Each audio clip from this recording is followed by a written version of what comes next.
Oi pessoal, olha o exercício que eu tenho aqui para vocês hoje. Vamos falar do teorema do confronto. Então a gente tem aqui um limite de x tendendo a zero de x ao quadrado vezes e elevado ao seno de 1 sobre x. Se a gente substituir o x por zero, o que acontece? O x ao quadrado que está ali vai ficar zero ao quadrado, que fica zero. Até aí está tudo ok. Mas e ali onde tem e elevado ao seno de 1 sobre x? Se a gente substituir o x por zero, esse x ali vai virar uma divisão por zero, né? A gente vai ficar com e elevado ao seno de 1 sobre zero. 1 sobre zero é divisão por zero. A gente não pode fazer isso. Então, o que a gente pode fazer? Sentar e chorar?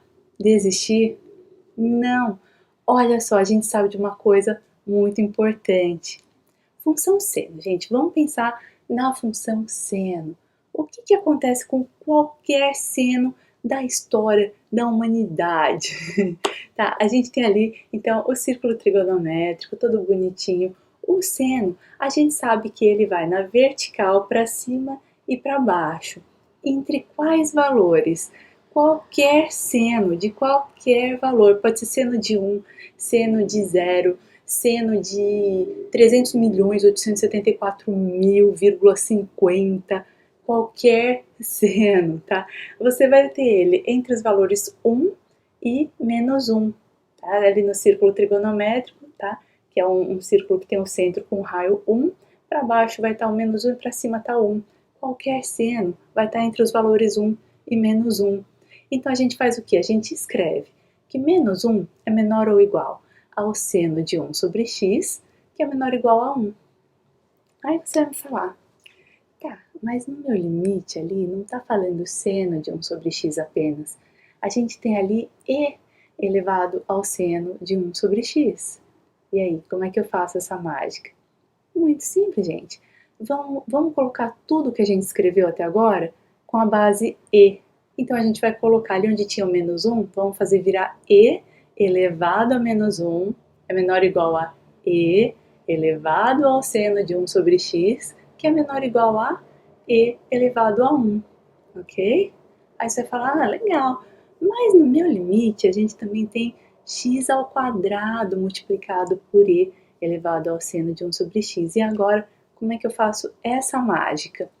Vamos multiplicar tudo que a gente escreveu até agora por x ao quadrado. E isso vai ficar do seu lado esquerdo, x ao quadrado, vezes e elevado a menos 1, que vai ser menor ou igual àquilo que está no nosso limite, que a gente quer saber, x ao quadrado, vezes e elevado ao seno de 1 sobre x, que vai ser menor ou igual a x ao quadrado vezes e elevado a 1. Olha só que legal. Então a gente tem ali no meio aquilo que a gente quer saber do limite. E dos dois lados a gente tem outras funções. E como é que a gente resolve isso? Pelo teorema do confronto. Aí você fala para mim, teorema do confronto, que é isso? Eu não gosto de confronto. Confronto é uma palavra que me faz lembrar de brigas, discussões, guerras, conflitos. Eu sou uma pessoa da paz. Eu tô ali, ó, lutando pela paz. Eu não quero confronto na minha vida. Tudo bem, gente. Em português, a palavra é confronto. Eu concordo que é uma palavra feia, mas então vamos pensar no inglês. Então eu sou professora de inglês, né, na verdade. A matemática eu tô começando agora. Mas no inglês, o teorema do confronto seria squeeze theorem. O que é squeeze? Squeeze é aperto, é apertar, espremer. Então, por que ele tem esse nome, esse teorema? Porque a gente tem, eu vou colocar aqui, ó, o gráfico das funções que a gente tem até agora. X ao quadrado vezes e a menos 1, que é esse gráfico ali, né, que está aparecendo em azul, para vocês verem. A gente vai ter o gráfico, que é o que o nosso limite está pedindo para a gente, que vai ser o que está aparecendo em vermelho, e a gente vai ter também o gráfico que está ali do lado direito, o sinal de menor ou igual, que é o x ao quadrado vezes e, que vai estar na cor verde ali no gráfico. Então vocês podem ver o que? Entre os dois gráficos está o gráfico do nosso limite. Entre o gráfico azul e o verde, que são os x ao quadrado vezes e a menos 1 e o x ao quadrado vezes e elevado a 1, a gente tem um gráfico daquilo que interessa para a gente no nosso limite. Vocês veem o que? Entre um gráfico e o outro, apertadinho lá no meio tá esse vermelho, entendeu? Então, por isso que é o teorema tipo do aperto, o teorema do espremido ali, tá? Traduzindo assim mais ou menos do inglês, seria isso, porque entre uma função e a outra, a gente tem uma outra função e é dessa que a gente quer o limite. E aí, a gente pode perceber, pelo gráfico ou resolvendo algebricamente, que o limite do x ao quadrado vezes e elevado a menos 1, a gente substitui ali o x ao quadrado por zero, a gente vai ver que isso aqui vai dar zero. Algebricamente, no gráfico também, como vocês podem ver, vai dar zero esse limite.